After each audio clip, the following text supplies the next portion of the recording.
به نام خالق هستی، چه کسی پول مرا برداشت؟ فصل 15.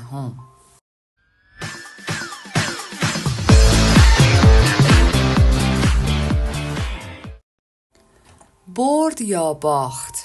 وقتی پدر پولدار برای اولین بار بازی گردش مالی پول را به من نشان داد، من تازه بخش اول را آغاز کرده بودم و احترام زیادی به آن نمی‌گذاشتم. 25 سال سن داشتم و تمام چیزی که یاد گرفته بودم راجع به بردن بود، حتی اگر مطمئن نبودم بتوانم.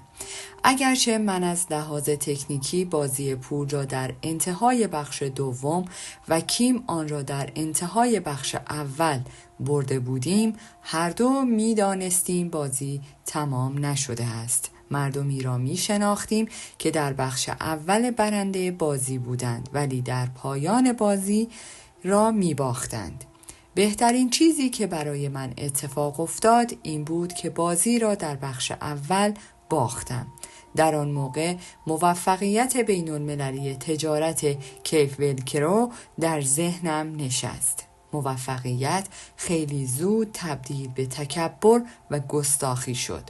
وقتی 30 ساله بودم موفقیت‌های مالی و شکست‌هایی داشتم. باختن از لحاظ مالی در اوایل زندگی به من یاد داد نه تنها به پول بلکه به بازی پول هم عمیقاً احترام بگذارم. امتیازات در پایان کوارتر سوم. امروز که در بخش 4 بازی پول هستم، به 3 کوارتر قبل نگاهی می اندازم تا امتیازات را به خاطر آورم. 25 تا 35. بدهی عظیم در ماه، درآمد، سرمایه گذاری 0.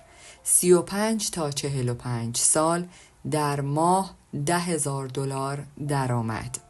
سرمایه گذاری 45 تا 55 سال 2 سال استراحت، نیمه بازی.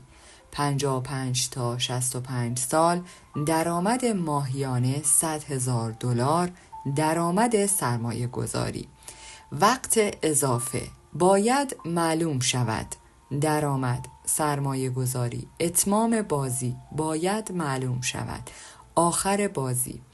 دلیل این که امروز همچنان محتاط هستم با اینکه از لحاظ مالی پیش افتادم این است که میدانم امتیازات بازی هر لحظه تغییر می کند. برای همین خوشحالم در کوارتر اول شکست بدی داشتم. باخت نه تنها به من روش پیروزی را آموخت بلکه باعث شد به پول و بازی پول احترام بگذارم. آگاهی کامل دارم که اگر امروز برنده باشم فردا بازی میتواند کاملا برنده شود. نگرانی شخصی من این است که امروزه میلیون ها نفر وجود دارند که سخت کار می کنند ولی بازی را می بازند. یک دلیل آن است که آنها به راحتی از انجام بازی پرهیز می کنند و اگر از طریق برنامه بازنشستگی در بازی سرمایه گذاری باشند سود زیادی کسب نمی کنند. زیرا فقط در یک دسته از سرمایه گذاری متنوعی انجام دادند. اقدام اولیه آنها اوراق بهادار است که نشان می‌دهد کار توأم بین دسته‌های سرمایه ندارند. به علاوه خیلی از مردم پولی که به سختی کسب کرده اند را به شکل مالیات به دولت یا به غریبه هایی می دهند که اول سود خود را برمی دارد. این مردم سخت کوش شاید پولشان را در موقع احتیاج بگیرند، شاید نه. فکر می کنم اکنون زمان آن فرا رسیده است که سیستم آموزش شروع به تدریس مدیریت پول شامل تفاوت واقعی بین سرمایه ها و بدهی ها کند. مدرسه هم باید استراتژی های مختلف، سرمایه گذاری، دسته های مختلف سرمایه و تفاوت بین سرمایه گذاری برای گردش نقدی یا سود کلان را به بچه ها بیاموزد و در آخر آموزش مالی قوی باشد، وجود داشته باشد تا اساس تأثیر مالیات بر درآمد را آموزش دهد. اگر مردم بدانند کارمندان چقدر مالیات می‌دهند و صاحبان تجارت چقدر مزیت مالیاتی دارند، تعداد بیشتری مدرسه را ترک می‌کنند تا به جای اینکه به دنبال مشاغل با حقوق بالا باشند، تجارتشان را شروع کنند. این آموزش درست مالی است. امروز مدرسه ها در راستای ادعای وال استریت به بچه ها توسط آموزش چگونه خرید سهام سواد مالی می دهد. آموزش مالی بچه ها توسط وال استریت برای گرفتن سهام مثل آموزش بچه ها توسط صاحبان مسیر مسابقه برای برداشتن اسب کوچک است. امروز به جای آموزش شرط بندی به بچه ها زمان آموزشی واقعی بازی پول به آنها قبل از رسیدن به بخش 4 فرا رسیده است تا از خانواده یا دولت توقع حمایت در دوران بازنشستگی را نداشته باشند. دوباره نمودارهای زیر مرور کنید. این نمودارها استراتژی‌های سرمایه گذاری را از پارک کردن پول تا شتاب دادن به آن را مقایسه می کند. آیا آماده هستید کنترل آینده مالیتان را به دست گیرید و شروع به شتاب دادن به پولتان کنید، نه اینکه آن را پارک کنید؟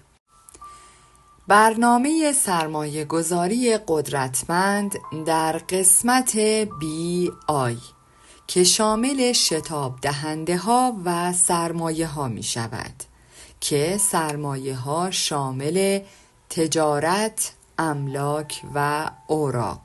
در بخش تجارت پول دیگران، انتخاب نهاد، زمان دیگران، قوانین مالیات و خیریه. در بخش املاک پول دیگران 1.9 دلار، انتخاب نهاد، قوانین مالیات. و در بخش اوراق معافیت مالیات، صندوق سرمایه گذاری، تأمین اختیارات، IPO و PPM. برنامه سرمایه گذاری ضعیف در بخش ES و یا همان کارمندی. شتاب دهنده ها و شغل ها. شتاب دهنده ها شامل هیچ و شغل ها پسنداز، خروج از وام، ملک شخصی، سهام متقابل، سهام SEP و IRA و K401. بهترین قسمت بازی قبل از اتمام این کتاب می‌خواهم ذره‌ای از دانشی که با انجام بازی به دست می آید را بیان کنم.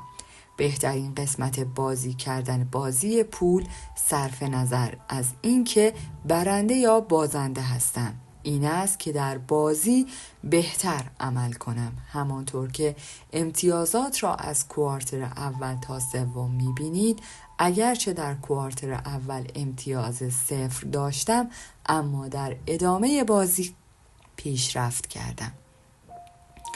متاسفانه خیلی از مردم در انتها به سادگی بازی پول را می‌بازند، زیرا زندگیشان را صرف نباختن کرده‌اند. آنها به جای بازی برای برد به منظور نباختن بازی می‌کنند. مجدداً این مشکل به خاطر ضعف سیستم آموزشی است که موضوعات مربوط به بقا در دنیای واقعی را آموزش نمی‌دهد. همانطور که کوارتر 4 بازی پول را می‌گذرانم، به جای اینکه ترس از باختن یا بیپولی و انتظار از دولت برای مراقبت از خودم را داشته باشم که اکثر مردم این ترس را دارند، اعتماد به نفس خود را حفظ کردم.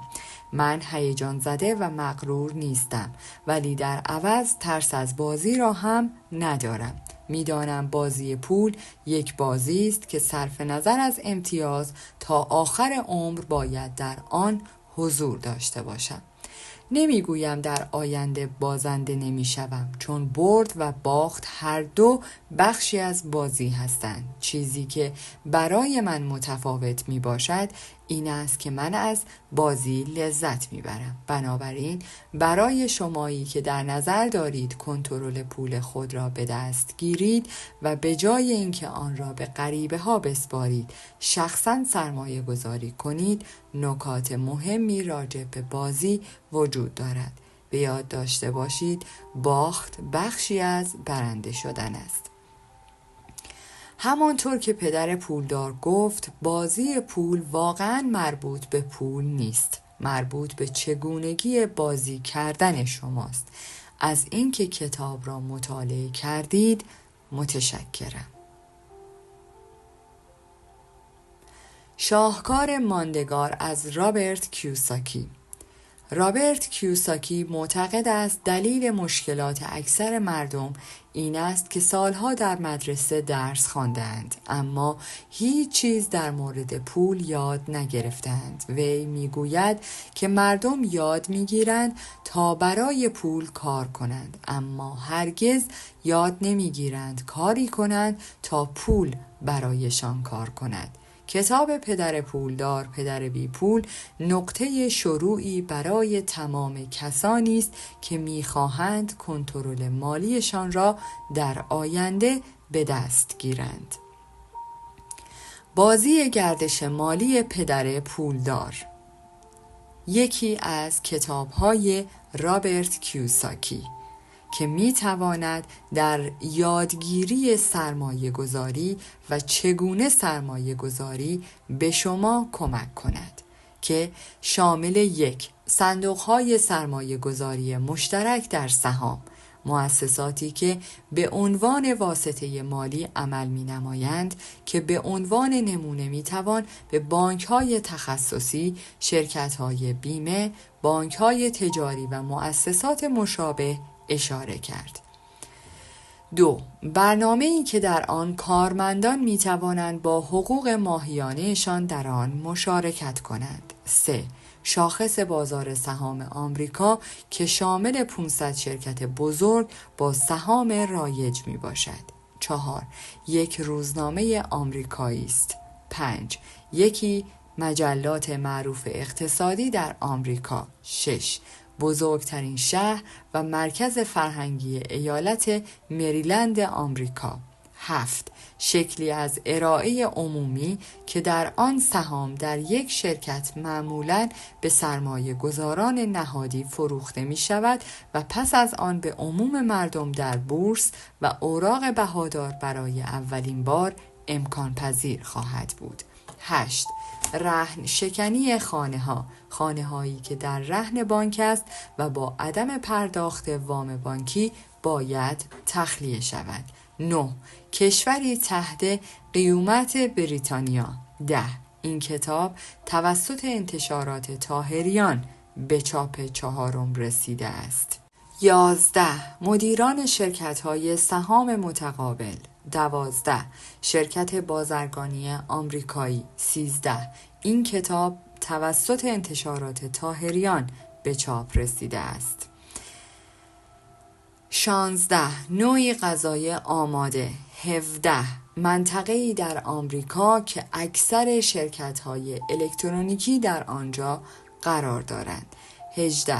تشکر ویژه از تام ویلرایت و مشاوره‌های پولدار و CPA مشارکت تکنیکی در نوشتن این فصل این کتاب. 19. بازی گردش مالی توسط انتشارات طاهریان در حال طراحی و تولید می باشد.